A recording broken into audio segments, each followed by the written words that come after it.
Hello everyone, welcome back to a new Procreate tutorial. Today I'm going to be showcasing a new brush pack that I've just released, and I'm going to explain every brush that comes with it, and you'll be able to see how it works and how to use them correctly. So let's get started. The first one, you're going to get a brush pack of 1, 2, 3, 4, 5, 6, 7, 8, 9, 10, 11, 12, 13, 14 brushes.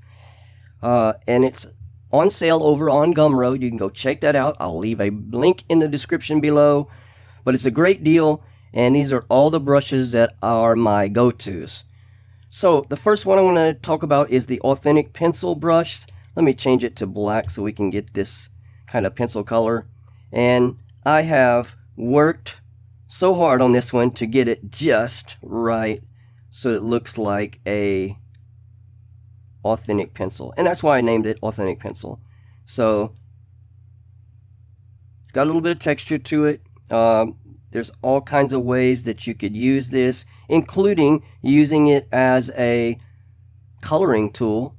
For example, if you had this shape here and you wanted to color it in a different color, you could use this to color in and give it some kind of texture right there. Or you could use it for a sketch brush. But the dynamics of it is it layers over each other, so it gets darker as you put layers. Alright, so the next brush, let's clear this off here. We'll go to my Inker Streamliner, which is my go-to brush. It's what I use for almost everything. And what it does is it's pressure sensitized. So this is the one that I do my cartoons with.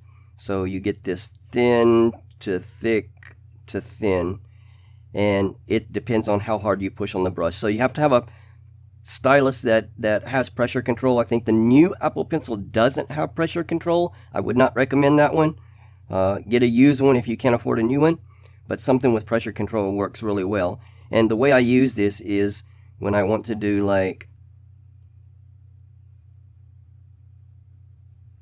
okay, so if I wanted to do some cartooning, they work really well, and you get that effect that cartoons use for the thick to thin shapes. So I use this for almost everything. Even use it to color sometimes. But anyway, that's my favorite of all pen right there. Alright, next one, let's go to the sketch brush. This is the one that I use to do all my sketches. I don't do much sketching on the YouTube channel because it just takes up so much time to sketch it first and then to ink over it like that. So I usually just go ahead and start with the inking. But this is just a sketch pencil. And it's also pressure sensitized. The harder you push, the darker it gets. So you can get these really light sketches that you get with a sketch pencil. Alright, so that's that.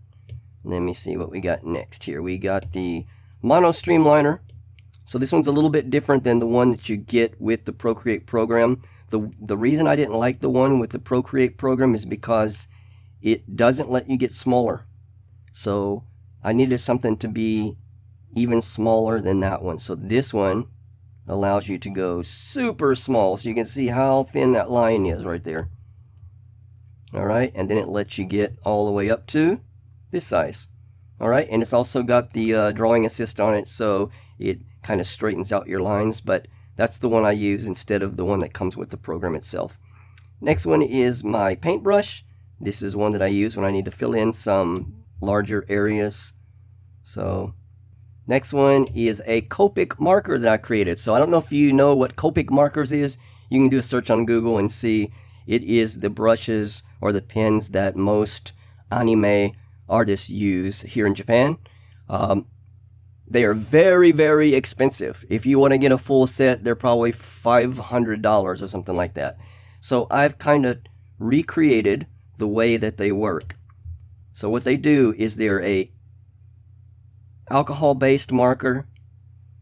So they start off like this, and then they build on each other.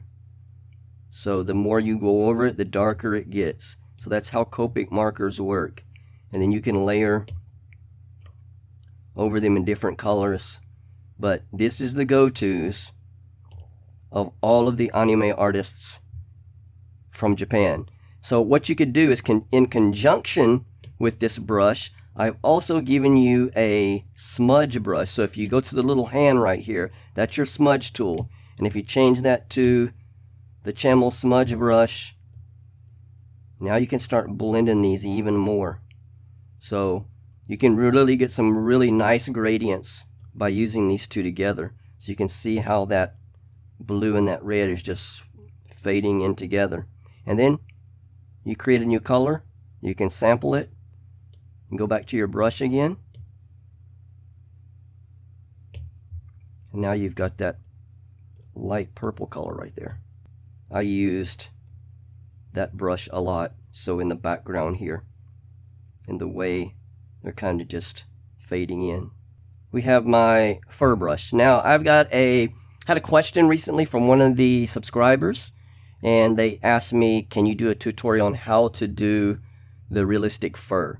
So I told them at that time that this brush that I used to do this would cost some money, because I put a lot of work into making this, and it wasn't easy at all. So that's why I've released this pack, and I wanted to create enough brushes to get a good value in the pack. So here is how I do that. Now I'm going to change the background color. We'll change it to some kind of light blue, like this is good. And then I'm going to go to my inker streamliner first and go to a yellow color. And we're going to make this oval right here. I'm going to hold my pen down, fill that up. Alright, and now we're going to go to our fur brush. And I give you two of them. One is for shading and one is for the first part that you put down. Alright, and how you use this. Oops. There we go. How you use this is we go around the edges and we try to cover up that hard line of that oval that we got going on right here. So I'm just going to go around the edges. We're just going to keep going over it until that hard line disappears. And you're just going to have like a little fuzzy ball here.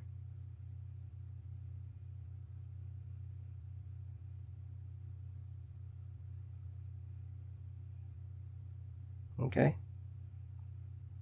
So about like that, and you can see it looks like a real fur. Alright, and now what I do is I'll go to my shading brush, and then I'll go darker. And I go quite dark actually. And then the shading brush is set with the opacity down, so you can get this. Actually, what we need to do is I'm just going to do it now alpha lock. So it's going to only allow me to paint on what's there already. And then we're going to kind of build this shadow up here. And we're going to get lighter and lighter as we go over to the top there. I'm going to do it again. Maybe make it a little bit bigger.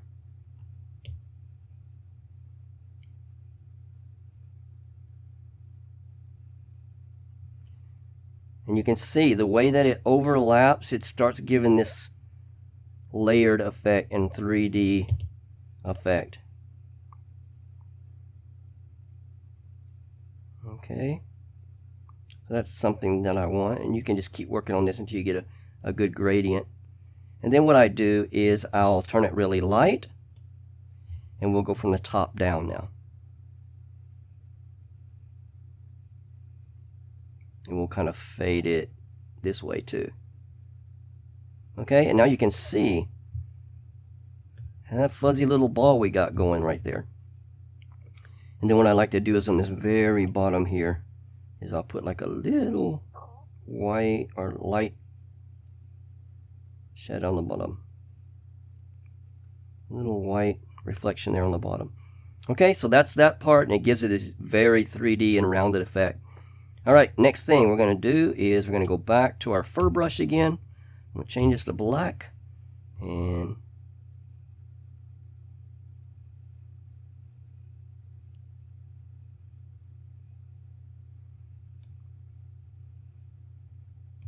you guys guess what I'm drawing?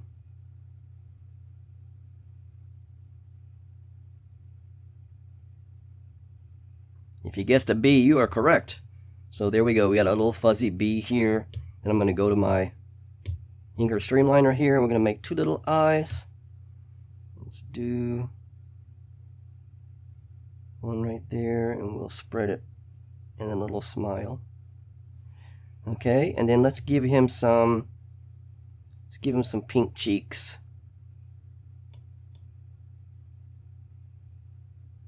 And maybe let's use our Copic so it'll be really light color. Yeah, I like that.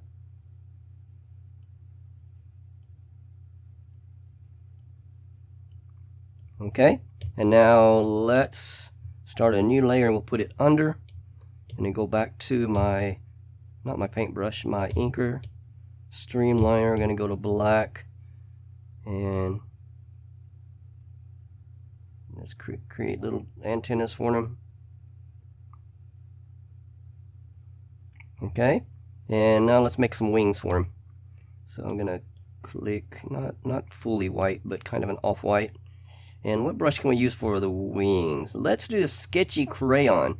Let's showcase that one next. And we're going to put these wings behind him also, so you can see it gives a texture. Well, there's our little wings, and let's color it in with some texture. So maybe we could either go with this texture brush here, Chamel texture. Let's see what that looks like. It's quite big. Let me go down. And this is a square brush, but you can make it smaller.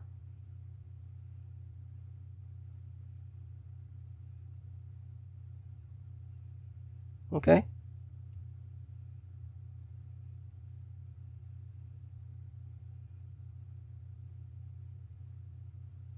There we go. And you got a little texture on his wings right there. But there's our little fuzzy bee, and you can use this thing for all kinds of things, like any kind of animals and stuff that have fur or hair. But yeah, basically, I mean, that's how I use it. If we want to put a little shadow on the wings, we could turn it to gray, and then maybe my shader brush here.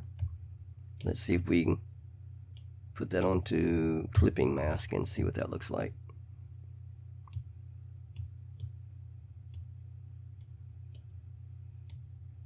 Yep, you got a little shadow on his wings, but basically that's how I use those. So the person that wrote the question on how I do realistic fur, that is how I do it. All right, let's see what else we haven't showcased here. We've got the shader fur, we got the regular fur, the shader brush I just used for the texture on the wings there. So I've showed you that one, and then the last one I've given you a stamp brush because I use this quite often when I'm doing landscapes and stuff. So maybe we need some trees in the background. You just, oops, let's go. I'm on an alpha lock lever. Just push it down like that, and then if you need to, you can resize them and get some smaller ones here in the background if you need to make a forest. But yep, that's it. So those are the 14 brushes that come with the brush pack. I hope this has helped you, especially with using the fur brushes and stuff. I appreciate you guys supporting the channel so much. This is the first thing I've ever put up for sale, so I hope that you guys will enjoy this and that you'll use it to your best abilities, and I'd love to see what you make with it. So having said all of that, I will see you guys on the next video. Take care. Thank you.